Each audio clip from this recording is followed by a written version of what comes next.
या इलाही तो हमें मिले कुरान कर दे, फिर नए सिरे से मुसलमान को मुसलमान कर दे, फिर नए सिरे से वो पैगंबर जिसे सरताज रसूल कहते हैं, वो पैगंबर जिसे सरताज रसूल कहते हैं, उसकी उम्मत को जरा ताबे कुरान कर दे, उसकी उम्मत को जरा ताबे कुरान कर दे, उसकी उम्मत को। दुनिया और आखिरत के हवाले से पैगाम, एक तिहाई पैगाम जलसे का निकल चुका है। मुझे भी पता नहीं चला, आपको भी पता नहीं चला, आपको भी पता नहीं चला, मुझे भी पता नहीं चला, इतनी जल्दी पैगाम निकल गया। जानते हैं क्यों? आप मोहब्बत से सुन रहे, मोहब्बत में आपको भी पता नहीं चला, हमें भी पता नहीं चला। मैं दुआ करता हूं अल्लाह इस मोहब्बत को सलामत रखे, आमीन। हमारे सुनाने को, आपके सुनने को बेहद कबूल फरमाए। दुनिया और आखिरत के हवाले से पैगाम है, आपकी खिदमत में रखने के लिए जा रहा हूं। जब मकान बनता है तो दो चीज को आप देखेंगे, पाखाना और बावर्ची खाना। झकास बनाया है, उसमें मार्बल होता है, टाइल से होता है। किचन को देख लीजिए, पूरा झकास जन्नत की तरह बनाया जा रहा है। पाखाना को देख लीजिए, जन्नत की तरह झकास बनाया जा रहा है। बाकी दाया बाया हो रहा है, मकान बन रहा है, लेकिन किचन बहुत खूबसूरत होता है, पाखाना बहुत खूबसूरत होता है। मौलाना अब्दुल रब साहब अल्लाह को प्यारे हो गए, वो कहते थे, जानते हो मुसलमान इतना बड़ा दुनियादार हो गया कि किचन को देख लो खूबसूरत बनाएगा, पाखाना को देख लो खूबसूरत बनाएगा। जानते हैं क्यों? मुसलमान की दुनिया आपको दो जगह नजर आएगी, एक तो बावर्ची खाने में नजर आएगी, दूसरा पाखाने में नजर आएगी। रात भर सोचता रहता है यार कहां से कमाएं, जब कमा लिया तो कैसे खाएं, कैसे पकाएं, और जब खा लिया गोदाम भर गया तो कहां खाली करें। इसलिए आप देखेंगे सबसे ज्यादा पाखाने पर पैसा खर्च होता है। पाखाना बनाने पर खर्च हो रहा है, बावर्ची खाने पर खर्च हो रहा है। रात का वक्त था, एक आदमी ख्वाब देख रहा है, मेरे पीछे शेर है, मैं भाग रहा हूं। जब शेर मेरा पीछा नहीं छोड़ रहा, मैं भाग रहा हूं। मेरे आगे कुआं है, मैंने सोचा कि शेर से जान बचाने के लिए कुएं में कूद जाऊंगा। तो जैसे ही कुएं में कूदना चाहा, देखा सांप वहां बैठा हुआ है डसने के लिए। अब तो सोचा कि अगर कुएं में कूदूंगा सांप मार देगा, अगर पीछे शेर के पड़ा तो शेर मुझे मार डालेगा। उसने सोचा कि यार तीसरी पनाह ढूंढनी चाहिए, देखा कि दरख्त खड़ा, उस पर चढ़ गया। अब उसको जान में जान आई, यार शेर से भी बच गया, सांप से भी बच गया। लेकिन जिस ढाल पर वो बैठा हुआ है उसको दो चूहे काट रहे, एक काले रंग का चूहा है, गोरे रंग का चूहा है।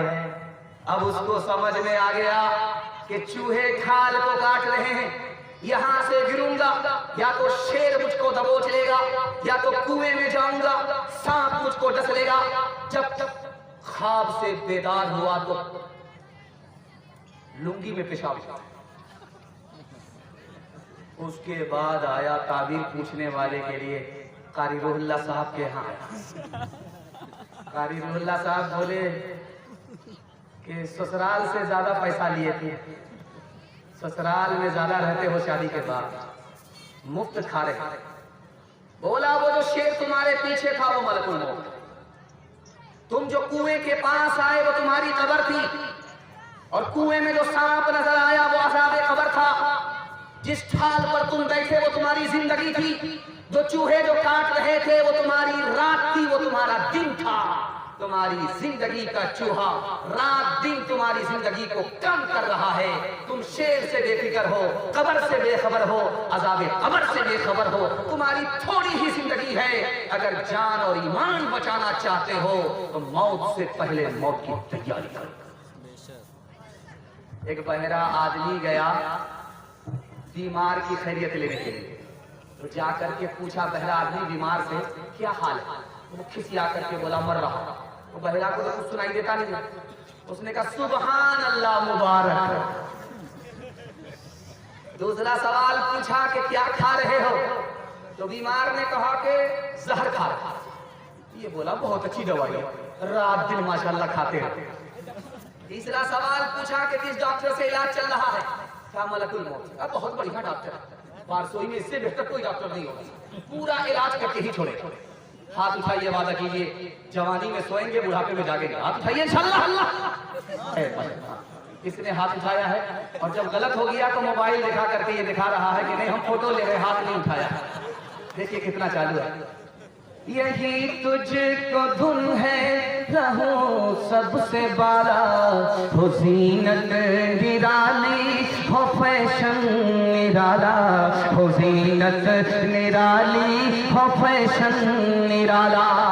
जिया करता है क्या यूं ही मरने वाला, तुझे हुस्न साहिब ने धोखे में डाला।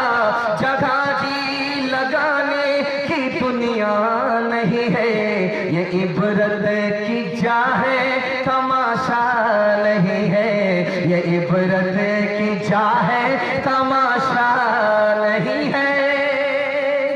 अगर मुझे टाइम नहीं मिलता, थोड़ा सा टाइम मिलता 2 मिनट का, तो मैं वो पैगाम सुनाता जो अभी आपको सुना रहा हूँ। अगर आप इसकी हिफाजत कर लेते, मैं गारंटी लेकर के जाता काशी पाड़ा का जलसा जिंदगी भर के लिए कामयाब हो गया। हाथ उठाइए, वादा कीजिए लूट करके लाएंगे, टूट करके खाएंगे इंशाल्लाह। माशाल्लाह बहुत सारे लोग बेदार हो गए, उनको झटका लग गया, वो डिस्क ब्रेक मार, और कुछ लोग इस बस्ती के दामाद हैं वो दाया बाया हो गए। खैर मैं समझ जाऊं। चौथा पैगाम आपकी खिदमत पर रखने के लिए जा रहा हूं, बहुत ध्यान से सुनिएगा, तेजी के साथ निकल। जुमा का दिन था, भीख मांगने वाले को देखा तो रहम आया, जेब में हाथ ले गया और उसके बाद जेब से हाथ निकल ही नहीं रहा। जानते हैं क्यों? जब भिखारी को देखा रहम आया, जेब में हाथ डाला कि पैसा निकालेंगे, जैसे ही पैसे ने हाथ को पकड़ा, हाथ ने पैसे को पकड़ा, अब निकालने वाला था, बीवी का चेहरा सामने। बीवी का चेहरा सामने आने के बाद हाथ फैले। अब हाथ पैसा निकाल ही नहीं रहा है। आदमी बहादुर था, सबका खैरात करने वाला था, लेकिन बीवी बाल बच्चे की मोहब्बत ने उसको कंजर, कंजूस, बखील, मखलूच बना। दूसरे